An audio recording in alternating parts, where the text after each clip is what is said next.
చేశారు. రాయలసీమను రతనాలసీమగా మారుస్తామని సీమలోని ప్రతి ఎకరాకు నీళ్లు ఇవ్వడమే తన లక్ష్యమని ముఖ్యమంత్రి చంద్రబాబు పేర్కొన్నారు.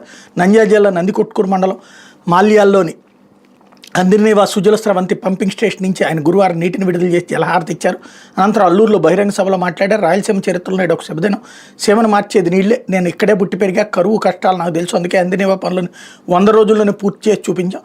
కాలంలో ఇకపై 3850 క్యూసెక్కులు నీరు ప్రవహిస్తుంది అన్నటువంటి వార్తని హైలైట్ చేశారు. ఇకపోతే అక్రమ్ మైనింగ్ కేసులో వంశీ ముందస్తు బెయిల్ రద్దు, కేసును మళ్లీ విచారించండి, ఇరుపక్షాల వాదనలు విన్నాక తుది ఉత్తర్వులు ఇవ్వండి, హైకోర్టుకు సుప్రీం ఆదేశం. ఇలాంటి విచారణ గురించి ఎప్పుడు వినలేదని వ్యాఖ్య. అక్రమ్ మైనింగ్ కేసులో గన్నవరం మాజీ ఎమ్మెల్యే వైకాపా నేత వల్లభనేని వంశీకి సుప్రీంకోర్టులో చుక్కెదురైంది. ఈ కేసులో ఆయనకు ముందస్తు బెయిల్ మంజూరు చేస్తూ ఏపీ హైకోర్టు మే 29 జారీ చేసిన ఉత్తర్వులు సర్వోన్నత న్యాయస్థానం కొట్టేసింది. కౌంటర్ దాఖలు చేస్తామని తాము చెప్పినా పట్టించుకోకుండా ఆ రోజు కోర్టు ఉత్తర్వులు జారీ చేసిందన్న ఏపీ ప్రభుత్వ వాదనలోకి పరిగణన తీసుకున్న సుప్రీంకోర్టు ఈ కేసును తిరిగి విచారించాలని హైకోర్టును ఆదేశించింది.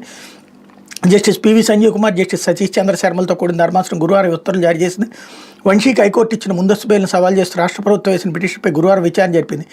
ఏపీ ప్రభుత్వం తరపున సీనియర్ న్యాయవాది ముకుల్ రోహ్తగి వాదనలు వినిపిస్తూ హైకోర్టు తమ కౌంటర్ దాఖలు చేయడానికి సమయం ఇవ్వకుండానే వారం రోజుల్లో కేసు విచారణ ముగించిందన్నారు. అందువల్ల ఈ కేసు పునర్విచారణ కోసం హైకోర్టుకు పంపాలని కోరారు. వంశీ తరపున మాజీ అడ్వకేట్ జనరల్ శ్రీరామ్ వాదిస్తూ ఈ కేసులో తమ వాదనలు వినిపించడానికి సిద్ధంగా ఉన్న ప్రభుత్వం 2 సార్లు చెప్పిందన్నారు. రాష్ట్ర ప్రభుత్వం అలా ఎక్కడ చెప్పిందో చూపండి జస్టిస్ సతీష్ చంద్ర శర్మ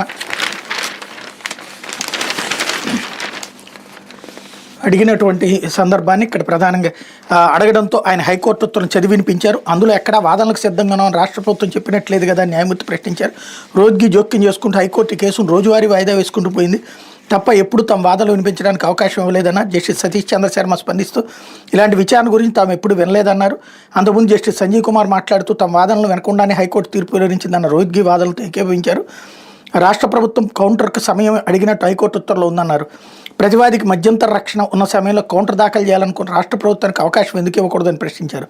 రోహ్తగి చెప్పిన వాదనలు హైకోర్టు ఉత్తర్వులు ప్రతిఫలిస్తున్నాయంటూ మే 29 జారీ చేసిన ఉత్తర్వును కొట్టేస్తున్నామని తేల్చి చెప్పారు. ఈ కేసును పునర్విచారణ కోసం హైకోర్టుకు తిప్పి పంపుతున్నట్టుగా పేర్కొన్నారు. వారంలోపు కౌంటర్ దాఖలు చేస్తామని రాష్ట్ర ప్రభుత్వ న్యాయవాది చెప్పారన్నారు.